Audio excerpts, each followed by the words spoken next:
আজকে আমি আপনাদেরকে একটা জাদু শিখিয়ে দিব। যেই জাদুর মাধ্যমে আপনারা আপনার স্ত্রীকে খুশি রাখবেন প্রত্যেকটা রাত। চাবানোর সময় ভিতরে গরম হইতেছে আর একটা ঘ্রাণ আসতেছে, সুঘ্রাণ।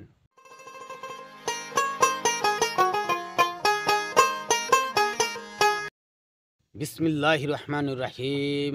আম্মা বাদ। আসসালামু আলাইকুম। ওয়ালাইকুম আসসালাম ওয়া রাহমাতুল্লাহি ওয়া বারাকাতুহু। হুজুর, ভালো আছেন তো? আলহামদুলিল্লাহ, আল্লাহ পাক রাব্বুল ইজ্জত ভালো রেখেছে। আপনারাও দোয়া করবেন আমি যেন ভালো থাকি, সুস্থ থাকি, আপনাদের সামনে বারবার আসতে পারি। আপনারা ভালো আছেন তো ইনশাল্লাহ? আলহামদুলিল্লাহ, আলহামদুলিল্লাহ। আল্লাহ অনেক, পাক। অনেক ভালো আছি। হুজুর,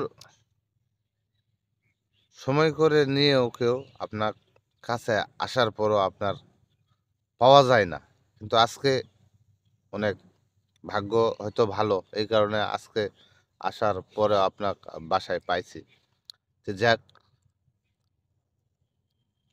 অনেক, অনেক ভালো লাগলো আজকে আপনাকে পাওয়ার পরে। আজকে ছোট্ট একটু কথা জিগাবো। আমার অনেক ভাইরা আছেন, যে সকল ভাইয়েরা আমাকে জিজ্ঞাসা করে এবং যে সকল আমার যে চ্যানেলে যে সকল ভিউয়ার্স ভাইরা আছে তারা আমাকে কমেন্ট করে জানায় যে ছোট্ট একটি কথা, ভাই এই কথার কোনো সমাধান আছে কি না। মানে টুটকা কথা, টুটকা কথা এটা কিন্তু আসলে তারা বলে টুটকা কথা, কিন্তু আসলে এটা কিন্তু টুটকা কথা না। এই কথাটা কিন্তু মারাত্মক একটা কথা।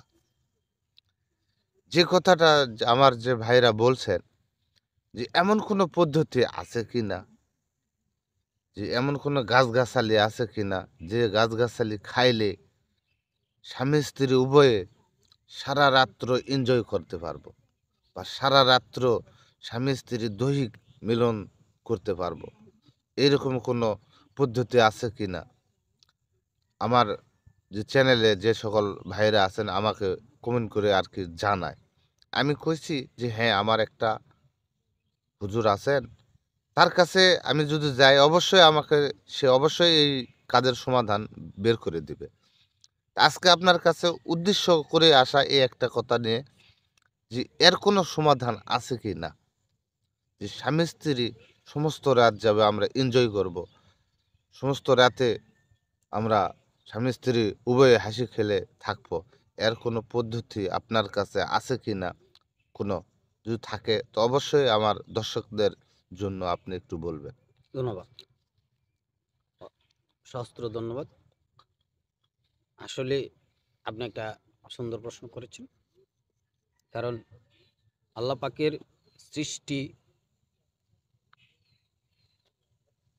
এই স্বামী স্ত্রী, সে স্বামী স্ত্রীর সুসম্পর্ক বজায় থাকুক, সুন্দর, সমৃদ্ধ, সম্ভ্রান্ত একটা ফ্যামিলি হোক, আনন্দ উল্লাসিত একটা ফ্যামিলি হোক।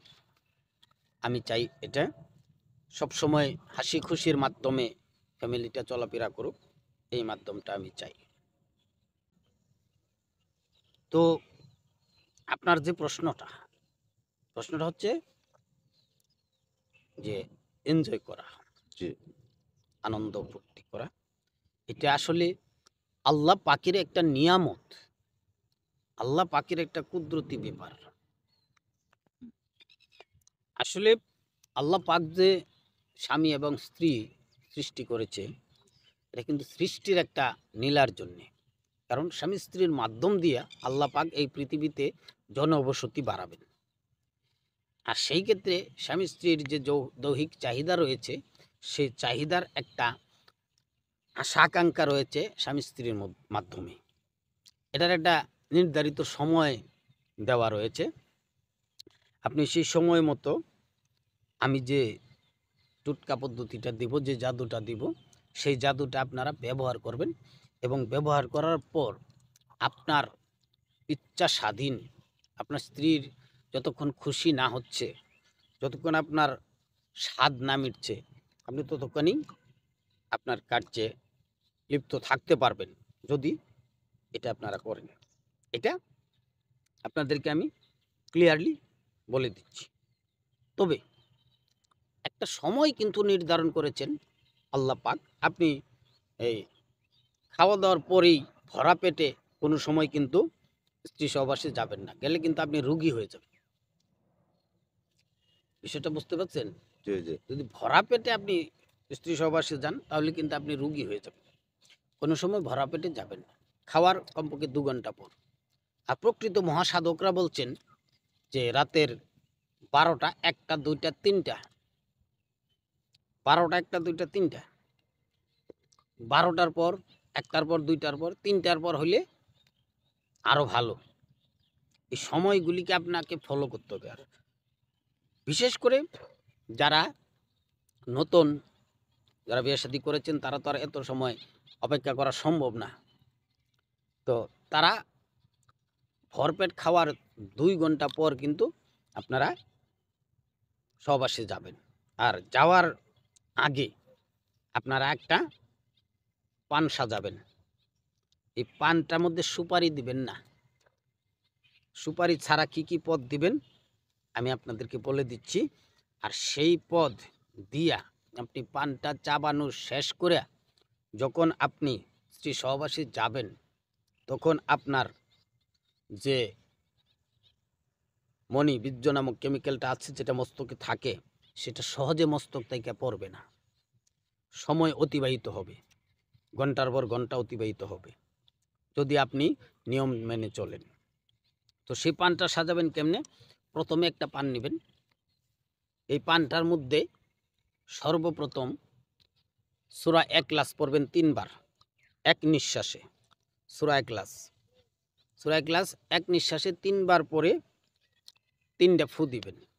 দেওয়ার পর এই পানের মধ্যে আপনারা হাতিসুরা চিনেন? জি। হাতিসুরা, এই হাতিসুরা গাছের শিকড় 1/2 ইঞ্চি করে 2টা টুকরা করবে। শিকড় না, মূলটা, নিচেরটা 1/2 ইঞ্চি করে 2টা টুকরা করে 2টা টুকরা নেবেন। তারপর আপনি এখানে 3 ফোঁটা মধু নেবেন। 3 ফোঁটা মধু নেওয়ার পরে 5টা কিশমিশ নেবেন। 5টা কিশমিশ নেওয়ার পরে 5টা বাদাম নেবেন, সাধারণ বাদাম। 5টা সাধারণ বাদাম নেওয়ার পরে আপনি 2টা কাঠবাদাম নেবেন। 2টা কাঠবাদাম নেওয়ার পরে রসুন, 1 খোয়া রসুন নেবেন। 1 খোয়া রসুন নেওয়ার পরে 3টা লবঙ্গ নেবেন। ব্যাস হয়ে গেছে। এই কথাটা আরেকবার আমি রিপিট করতে চাই না। আপনারা এই বিষয়টা সুন্দর করে ক্লিয়ার করে পানটা নেবেন। নেওয়ার পরে পানটা মুখে দিবেন, চাবাবেন। যখন চাবাবেন দেখবেন ভিতরে গরম হচ্ছে। ভয়ের কিন্তু কিছু নাই, আসতে সুঘ্রাণ। ঘ্রাণেই কিন্তু মানে আপনার স্ত্রী আপনাকে জড়িয়ে ধরবে যে কী খাও, এত ঘ্রাণ, আমারও একটু দাও। হ্যাঁ, তবে আপনারা এটা চাবাইয়া শেষ কইরা তারপরে কিন্তু আপনার স্ত্রীর সাথে শরীয়ত মোতাবেক যে মধুর মিলন, সেই মিলন করতে যাবেন। ইনশাআল্লাহ তাআলা আপনি সময় পাবেন, না হইলেও 60 মিনিট, না হইলেও 60 মিনিট। তবে একটু সময় দিয়ে নিন, একটু জিরিয়ে নিন, একটু শরীরটাকে একটু রেস্ট দিন, ভালো হবে। তো সকল ভিউয়ার্সকে আমি অনুরোধ করব, আপনারা এটা লাইক দিবেন, কমেন্ট, শেয়ার, যারা নতুন আছেন তারা সাবস্ক্রাইব করবেন। এই আশা ব্যক্ত করি আজ এ পর্যন্ত। আসসালামু আলাইকুম।